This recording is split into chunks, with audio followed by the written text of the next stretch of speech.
How you doing? I'm Perrin. Welcome to my studio. I'm running Cubase over here, and I've been using Cubase since I was about 17 years old, and I love it. And it gives me, you know, a really unique sound amongst my friends and fellow musicians.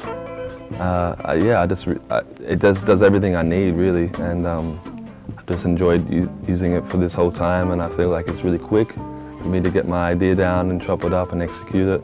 I started off as a beat producer, so just making like hip-hop tunes on an MPC, sampling a lot, and then moved on from sampling to try and create my own samples, and then collecting gear and microphones, realizing that they have such a big part in your sound too. Like combination of microphone is like as good as a plug-in, you know, or in my eyes, like an ear's better for sure. It's like realizing that like each microphone is its own EQ, so it's like got that certain sound or character that you can that you can capture. And if you know the microphones well, you know how to set them up and to get the sounds that you want to achieve. So I used Cubase on the mixing of Talk Tomahawk and Choose Your Weapon, which are two Hiatus Kaiyote releases. And it's been great. It never crashed. I had like multiple layers on that, on those projects, especially Choose Your Weapon. This is one of my original songs. It's got a bit going on.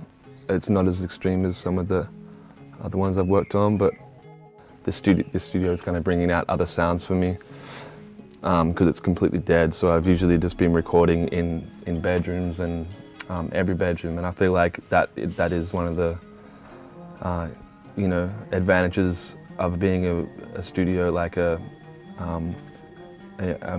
engineer, like, or a beat maker or whatever, a composer. Like in your bedroom, you know, that's the thing that gives you your unique sound, and no one else in the world would have that sound because they don't have your bedroom. So I've just reckon that's the best way to get an original sound, is just utilize what you have around you, because you know, no one else will have that. So on this particular track, the percussion it's a sequence. It's a loop, but it's like I played it all and kind of edited it how I you know, to try and get the right sounds more so than the actual playing, because like I feel like that's one thing I've been trying to work on so much, is just tone, and like that's what I've been practicing on the drums, especially just because like you'll play one part, and then if you've done 4 or 5 takes, you know, if you listen to the first take, it's a different sound in the snare drum than the 5th take. So editing becomes, if you want to do that, it becomes really tricky. So you have to try and match up the sounds. So yeah, I've been focusing a lot on that. And I can edit, and I do have the edit chops, but I prefer not to do that. I prefer just to like nail the take. And I've been trying to do that, yeah. And it's the whole song kind of transforms into a different feeling like after this section, and that's like a whole other bunch of sounds. But a lot of the sounds that I'm getting are on the way in, as I was saying before, with like microphones, and I'm using the UAD stuff to get some sounds on the way in, like some just basic compressors and EQs to help hone in the sound that I'm trying to create.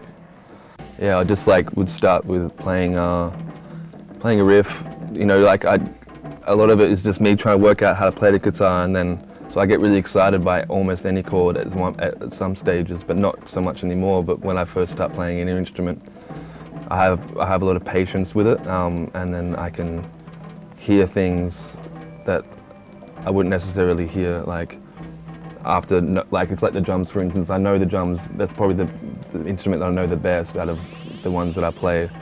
So I struggle to like be content with a simple idea, you know, so you know, like that's like, yeah. So that's something to work on, and I think that's a hard thing for musicians that know a lot about their instrument to do, is just to keep it really simple and just serve the song. So yeah, it's like this song, it started off with the guitar and then a bass line, and I'm usually doing drums and percussion rhythmical sides last, so I make sure I try and make the harmony and get the melody strong, and then then I put on the drums, because I feel like I can kind of like fit. I hear it. I hear the space without any percussion in there, and then just I can kind of choose how I want it to sound, and then I'll position the microphones accordingly. So like with this setup here, that was for a song recently that I was trying to get for a while, and I didn't really want to do this, so I was kind of being lazy about it and trying to do it with all these other approaches. I tried like a bunch of different things, like percussion, hand drums, close mic'd hand drums. So when I first started playing guitar, I just started, I had it on my lap and I just tapped it, and with distortion and stuff, and that was like, I felt like that was going to be my guitar style. So I've got a couple of songs with that vibe, and that's what one of them is this.